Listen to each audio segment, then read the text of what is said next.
Hello everyone, welcome to Prince Civil Services YouTube channel, a unique initiative of Prince EduHub Seeker. Alright, so here after 12th, students can prepare for civil services, UPSC civil services and state civil services, and so that along with the college they also get themselves prepared for the exams. So after exams, they can fight the exams and clear the exams in their first attempt. Alright, so we'll continue with our session on environment and ecology. For general studies, it is important for your UPSC and state civil services. It would be taken by me, Dheeraj Rajpuri. Alright, so we'll continue from the previous previous segment जहाँ पे हमने इसे and किया था, वहीं से हम continue करेंगे. तो देख लेते हैं हमने पहले क्या किया था एक शॉर्ट तरीके में, ठीक है. और लास्ट क्लास में हमने एटमॉस्फेयर डिस्कस किया था.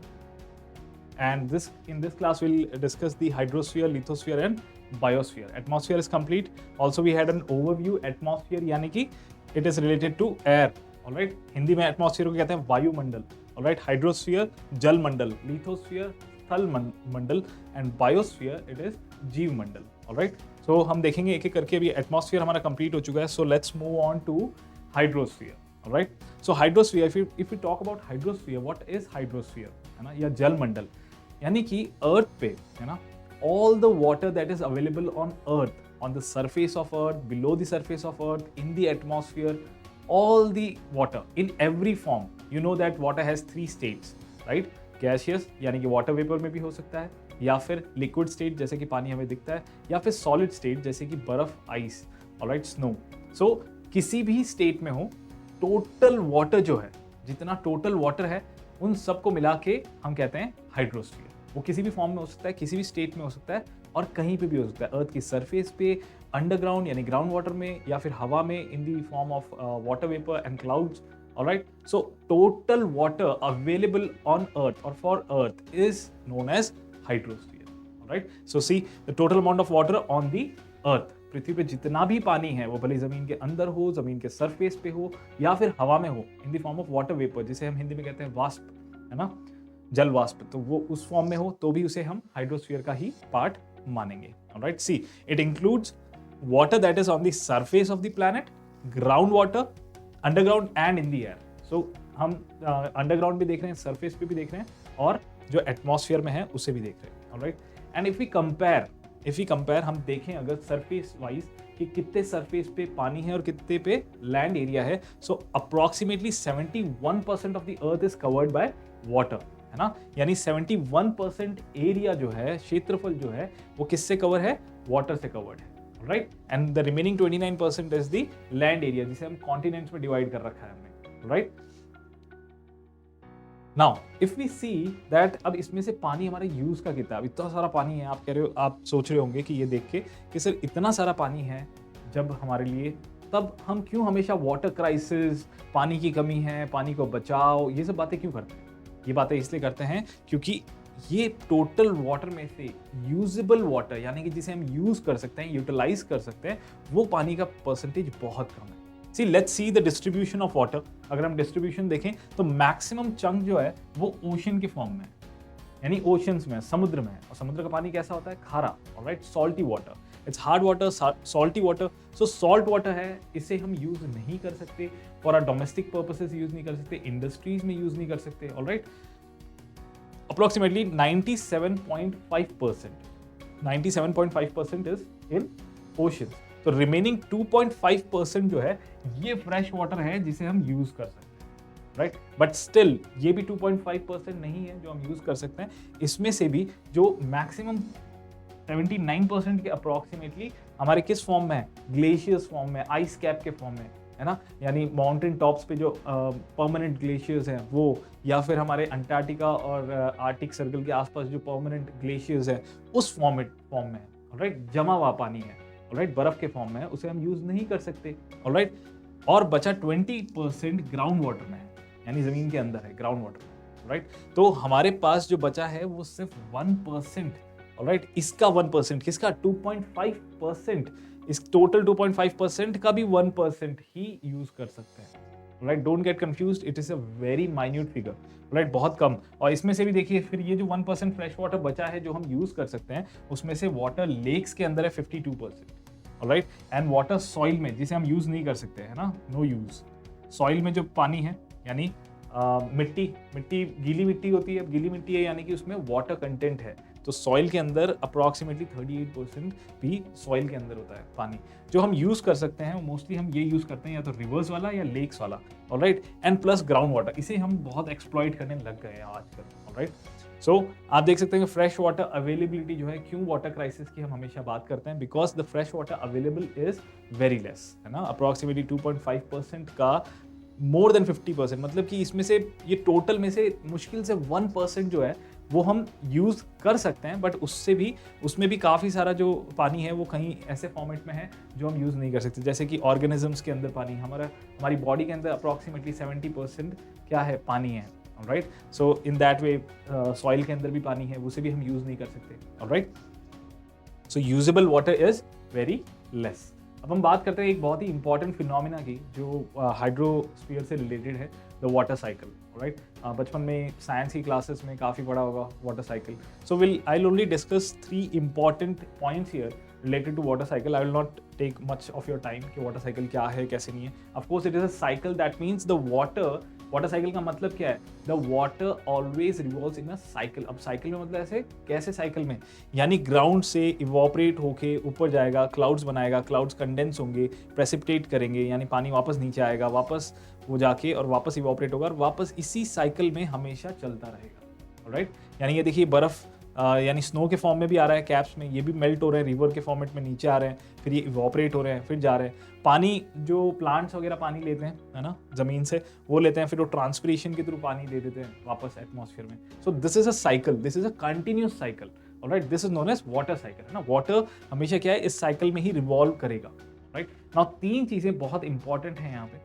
First, it is a closed system, it is a cycle and it is a closed system. अब क्लोज सिस्टम का मतलब क्या है, क्लोज सिस्टम का मतलब यह है कि बाहर से कोई पानी नहीं आ रहा है इस साइकिल में, और ना ही यहाँ से जो पानी है वो एटमॉस्फेयर को छोड़ के बाहर जा रहा है। आप देख सकते हो ये फिनोमेना सारा का सारा एटमॉस्फेयर में ही चल रहा है। एटमॉस्फेयर और प्लस यानी हमारा हाइड्रोस्फीयर कहाँ पर है, पूरा सरफेस पे, ग्राउंड वाटर में और एटमॉस्फेयर में, यहीं पे है पानी, अर्थ पे ही है, अर्थ को छोड़ के नहीं जा रहा है, इसके एटमॉस्फेयर से बाहर नहीं जा रहा, और ना ही बाहर से कोई पानी यहाँ पे आ रहा है। That means it is a close system. Close system का मतलब क्या होता है कि यहाँ से जो मटेरियल मास या फिर यहाँ से जो एनर्जी है वो बाहर एमिट नहीं हो रही है, और बाहर से भी कोई ऐसा इन्फ्लुएंस एनर्जी मास या किसी भी फॉर्मेट में अंदर नहीं आ रहा है, उसे कहते हैं close system. So water cycle is a close system, alright. Then second is sublimation. Sublimation आपने केमिस्ट्री में पढ़ा होगा। सब्लिमेशन मीन्स कि सॉलिड फॉर्म से डायरेक्टली गैसियस फॉर्म में कन्वर्ट हो जाना, बीच में ये जो लिक्विड स्टेट है इसे स्किप कर देना। वैसे जनरली क्या होता है, हम किसी सॉलिड को अगर हम बहुत ज़्यादा हीटअप कर दें तो क्या होगा, वो पहले बनेगा लिक्विड स्टेट में, और लिक्विड स्टेट के बाद उसे और ज़्यादा हीटअप करें, है ना, और तब जाके वो आपके गैसियस फॉर्म में कन्वर्ट होगा। बट अगर हम सीधे सॉलिड से कोई चीज़ अगर सीधे गैसियस में कन्वर्ट हो रही है तो उसे कहते हैं सब्लिमेट, और इस प्रोसेस को कहते हैं सब्लिमेशन। हिंदी में इसे मैंने दे दिया यहाँ पे, अगर हिंदी के जो स्टूडेंट्स हैं वो प्लीज़ कंफ्यूज मत होना, ये इसका टेक्निकल नेम है सब्लिमेशन का, ऑलराइट। इसमें मतलब यही कि सॉलिड यानी कि जो ठोस पदार्थ है वो सीधे सीधे किस में कन्वर्ट हो रहे हैं, गैसियस फॉर्म में, गैस फॉर्मेट में, ऑलराइट। तो जैसे इसका बहुत ही एक अच्छा एग्जाम्पल है कार्बन डाइऑक्साइड। अगर कार्बन डाइऑक्साइड को हम सॉलिड फॉर्म में यानी फ्रीज कर दें तो हमें मिलता है ड्राई आइस, है ना। जो ड्राई आइस की बात करते हैं वो dry ice actually carbon dioxide, the freezed carbon dioxide है। अब उस ड्राई आइस को आप अगर हथेली पे या कहीं पे भी महसूस करोगे, इट इज़ वेरी कोल्ड, बर्फ़ की तरह ही लगेगा, बट हाथ गीले नहीं होंगे, यानी वो लिक्विड आपको, जैसे हम बर्फ़ हाथ में ले लेते हैं तो कैसे पानी बन जाता है, वो पानी नहीं बनता, वो सीधा गैसियस फॉर्म में चेंज हो जाता है, जैसे सब्लिमेशन। अब ये सब्लिमेशन आप सोच रहे होंगे यहाँ पे कहाँ पे रिलेट हो रहा है, हाइड्रोस्फीयर में। देखिए ये जो स्नो कैप्स आप देख रहे हो यहाँ पे, है ना, माउंटेन टॉप्स पे, यहाँ पे होता है सब्लिमेशन। देखिए सब्लिमेशन का मतलब क्या है, ये आइस सीधा मेल्ट होके पानी बनता है, नॉर्मली ऐसे बनता है, बट ये डायरेक्टली अगर सीधा इवोपरेट, स्टीम में कन्वर्ट हो जाता है तो इसे कहते हैं सब्लिमेट, ऑलराइट। और इसी का उल्टा होता है तो डीसब्लिमेट, ऑलराइट। और ये सब्लिमेशन कहाँ देखने को मिलता है हमें, यहाँ पे आइस कैप्स पे, ऑलराइट, ग्लेशियर्स में, जहाँ पे बर्फ डायरेक्टली वाटर वेपर में कन्वर्ट हो रही है, alright. So sublimation is seen, alright, ये नेचर में है, पॉसिबल है, और इवन स्नो कैप्स और वहाँ पे भी ये पॉसिबल है। तो कई बार ऐसा स्टेटमेंट पूछ लिया जाता है, तो उसमें काफ़ी स्टूडेंट्स कंफ्यूज हो जाते हैं कि सब्लिमेशन तो सिर्फ कुछ प्रॉपर्टी, ये प्रॉपर्टी सिर्फ कुछ मटेरियल्स की है, यहाँ पे नेचर में नहीं मिलती, तो नेचर में मिलती है ये, है ना। और स्नो यानी स्नो कवर्ड माउंटेन्स में और ग्लेशियर्स में, वहाँ पे डायरेक्टली स्नो से वाटर वेपर में कन्वर्ट हो जाता है। हाँ, बट ये रेशियो बहुत कम है, इतना नहीं है कि जितना ये मेल्ट होते हैं उतना को उतना सब्लिमेट नहीं होते, सब्लिमेशन का रेशियो कम है। Alright, the next is evapotranspiration. Evapotranspiration, देखिए इवेपोट्रांसपिरेशन क्या है, इसमें दो टर्म्स है एक्चुअली। ऑलराइट, हिंदी का मैंने यहाँ पे लिख रखा है, हिंदी टर्म। ऑलराइट, जो हिंदी स्टूडेंट्स हैं प्लीज वो देख लें ना, वाष्पन उत्सर्जन। तो इसमें आप देख सकते हो दो फिनोमिना है। वैसे यहाँ पे इवेपोरेशन और ट्रांसपिरेशन दो प्रोसेस है, दो फिनोमिना है। लेट्स सी, देखिए दोनों फिनोमिना का मतलब क्या है। पहले तो इवेपोरेशन का मतलब क्या है। इवेपोरेशन का मतलब है पानी जो गर्म होने के बाद वाटर वेपर में कन्वर्ट हो जाता है, इसे कहते हैं इवेपोरेशन। ऑलराइट, तो इवेपोरेशन तो चल रहा है आपका यहाँ पे। देखिए अगर सॉइल के अंदर पानी है या फिर ग्राउंड में कोई पानी का कोई फॉर्म है, लेक या समथिंग, हीट एनर्जी जब उस पर सनलाइट गिरेगी, हीट एनर्जी इसे क्या कर देगी, इस यहाँ पे इवेपोरेशन करेगी। ऑलराइट, ये तो इवेपोरेशन हो गया, पानी कन्वर्ट हो रहा है आपके वेपर्स में, इवेपोरेशन। ट्रांसपिरेशन क्या है एक्चुअली, देखिए ट्रीज जो है, हम जैसे रेस्पिरेशन करते हैं वैसे कि वैसे ये ट्रांसपिरेशन भी करते हैं, या फिर हम कह सकते हैं कि हम करते हैं पर्सपिरेशन। ऑलराइट, पर्सपिरेशन कह सकते हैं, जो हम स्वेटिंग जो होती है, ऑलराइट, पर्सपायर जो करते हैं, ऑलराइट, हमें जो पसीना जो आता है, उस पसीने में हमारे क्या है, पानी निकल रहा है बाहर। ऑलराइट, वैसे ही प्लांट्स के साथ भी क्या होता है, प्लांट्स यहाँ पानी तो ले रहे हैं, बट उसी तरह से ये ट्रांसपिरेशन के थ्रू पानी जो है वाटर वेपर की फॉर्म में ये एटमॉस्फेयर को भी देते हैं। इसी प्रोसेस को कहते हैं ट्रांसपिरेशन। देखो ट्रीज और ग्रासेस के थ्रू ये जो वाटर वेपर निकल रहा है, इसी को कहते हैं ट्रांसपिरेशन। और इन दोनों प्रोसेस को मिक्स कर दें, अगर क्लब कर दें, तो उससे कंबाइंड फॉर्म में कहते हैं इवेपोट्रांसपिरेशन। ऑलराइट, सो यहाँ पे इवेपोरेशन और ट्रांसपिरेशन, इन दोनों प्रोसेसेस को क्लब कर दिया गया है। Alright, simple as that. तो इवेपोरेशन के थ्रू भी क्या हो रहा है, पानी जो है वाटर वेपर के फॉर्म में दिया जा रहा है एटमॉस्फेयर को, और यही पानी फिर बाद में क्लाउड्स बनेंगे, कंडेंस होंगे। ऑलराइट, नाउ अगर हम कंपेयर करें, एक स्मॉल कंपैरिजन कर लेते हैं कि मास कंपेयर कर लेते हैं लैंड और वाटर का। ऑलराइट, हमने देखा कि सरफेस जो है लगभग 29% जो है वो it is land area, and 71% of the surface is covered by water.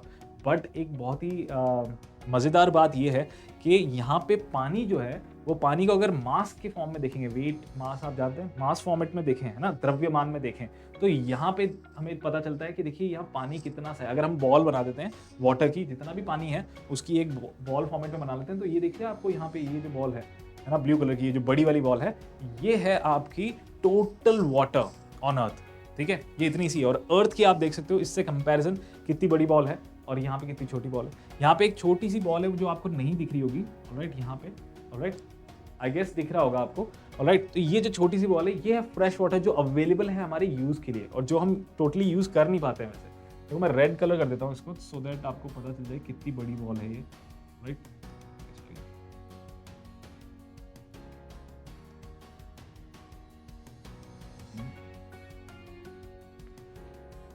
Alright, I guess आपको पता चल गया होगा, ये जो पॉइंट है यहीं पे एक छोटी सी बॉल है। ऑलराइट, तो ये फ्रेश वाटर जो अवेलेबल है लेक्स, रिवर्स, जो हम यूज़ कर सकते हैं।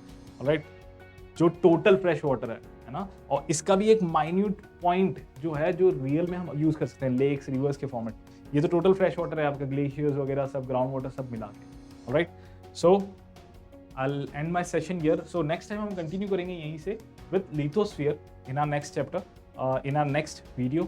Alright, so next time lithosphere, biosphere combined हम दोनों mix करके और class proceed करेंगे. I hope you like the video. If you like the video, please do share and like.